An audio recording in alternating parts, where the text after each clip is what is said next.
ಮತ್ಸ್ಯಾವತಾರವ ತಾಳಿದ ರಾಮ ವೇದವ ತರುವುದಕ್ಕೆ, ಬೆಟ್ಟವ ಬೆನ್ನೊಳು ಪೊಟ್ಟನು ರಾಮ ಕೂರ್ಮಾವತಾರಕ್ಕೆ.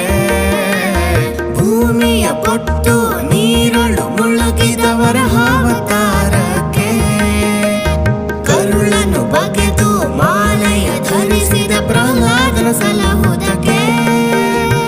ರಾಮನ